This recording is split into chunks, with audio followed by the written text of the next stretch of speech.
水生動物学研究室主催の太田金也です。さて今回のですねこの桃玉菜の実でグリーンパスタを作るシリーズの前回までのあらすじから説明したいと思います。熱帯魚愛好家の間でマジックリーフとして知られるこの葉っぱ、元をたどれば桃玉菜という植物の葉っぱということです。そしてこの桃玉菜の葉っぱを利用するだけでなく実も食べられるらしい。調べるとですね、この種子の味はですね、アーモンドやピーナッツのように非常に美味であるとのこと。ならば我らが臨海研究所の敷地内に落ちているこの桃玉菜の実を使えば美味しいグリーンパスタを作れるのではなかろうかと、そう考えた私はですね、一人黙々と試行錯誤を始めたのでした。そしてあれこれ試す中、マカダミアナッツ割り機を使えば安全に種を取り出せるということを見つけたのでありました。もし前回の様子をご覧になられてない方はですね、こちらのリンクをたどってください。石斧を使ったりとかあれこれやっている様子をご覧いただけます。では本編どうぞ。このマカダミアナッツ割り機を使えば殻をうまく割れるということに気づいたので、あとはひたすらこれを使っていきます。そして殻を割る過程で気がついたのです。やはり事前に繊維質とコルク質は取っておく方が効率が良いようだと。と言いますのは、この大きな桃玉菜の実になってくるとどうしてもこのマカダミアナッツ割り機が使えなくなるのです。この挟むための部分に実が入らなくなるのです。あとはやはりコルク質の部分が多くなると時間がかかってしまいます。実際このようにですね、皮をナイフで取って乾燥させておいた実の方が作業が非常にスムーズに進みました。そしてこのやり方が最適であろうということで、あとは流れ作業のようにやっていきます。乾燥させて完成をさせてですね、割っていない実をこのバットの上に置いて、マカダミアナッツ割り機はこの真ん中、そして取り出した種はこのシェラカップに入れていくことにします。そして、どうしても取り出すのにですね、手だとうまく取り出せないのでですね、こちらのナイフを使います。では詳しくアップで見ていきましょう。このように挟む部分にですね、身をセットします。セットする向きは横向きがいいみたいです。縦に置いて割る方法も試したのですけれども、ものすごく力がかかるのです。そしてじんわりと圧をかけていきま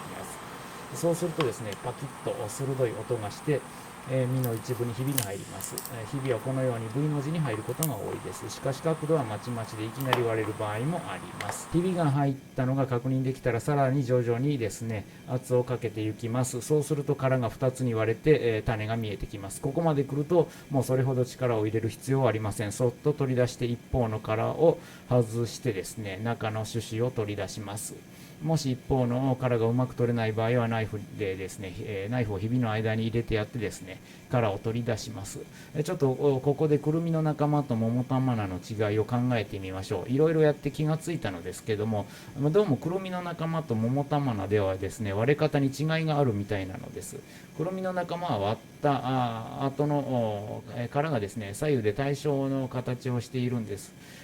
割るときにもですね、この部分にマイナスドライバーか何か硬い金属を差し込んでですね、金属の板かなんかを差し込んでひねるとパカッと割れるみたいですね。でもこの一方の桃玉菜はどうもこれ非対称で、割れる部分も V の字をしています。またこの割れる部分も桃玉菜では個々の実で違ってきます。そもそもくるみのように薄い金属片を差し込めるような隙間はどこにもないのです。そうなると、確かに開けて食べるのがすこぶる面倒となります。これは確かにですね、開けるのがもうめんどくさい。ここに私の考察を加えておきます。もう周囲の台湾の人たちに聞いても、この桃玉菜の木はあちこちに生えているし、実を見たことはあるけど誰も食べていないっていうことでした。もうこれはおそらくこのとにかく開けるのがめんどくさい桃玉菜の実の特徴が原因ではないかと思われます。あまりにも殻が割るのがめんどくさいので、誰もわざわざ食べようとしてこなかったのだと思います。1日で割ることができる実の数は限られているので、何日かに分けて作業を続けました。でもですね、もうここからはひたすら割る作業が続きますので、もう早送りでいきます。はい、どうぞ。この早送りの映像を見ながら少しコメントを入れていきたいと思います。作業の最適化のためにはデスクの上にバットを置いています。そして割ったからはそのままバケツのですね、下に置いているバケツにポイッと捨てていくように配置しています。あとマカダミアナッツ割り機のレバーのですね、バネが思いのほか強くて、割った後ですね、そのまま手を離すと反動でボヨーンとこの赤い持ち手のところが激しく机を叩くのです。これがちょっと毎回続くと机の上が傷つくのではないかと考えて、保護用のゴム板を置いてます。ちなみにナイフを使って、手を切るようなこと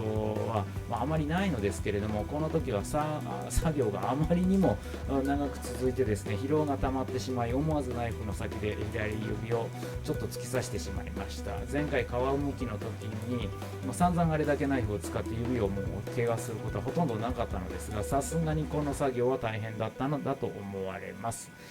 そして割れ方についてですが、これもいろいろあるようです。うまい具合に割ると中の身がこのように完全な形で残って取り出せます。しかし微妙な圧力のかかり方の違いでですね、これパリってこの中の身も割れてしまったりするのです。なので今の私の技術ではですね、このような完全な形で種を取り出せる場合とうまくいかない場合があります。あといくつか割っていくと中から明らかに黒ずんで傷んでいるものも見られます。こうした実は後の料理の味にも影響しそうなので取り除いてしまうことにします。あとどうしても割れない実も出てきます。こうした実はですね、角度を変えて圧をかけると割れる場合があります。でもそれでももう割れない場合はもう諦めます。さすがに数が多いと全てを完全にはさばききれませんので。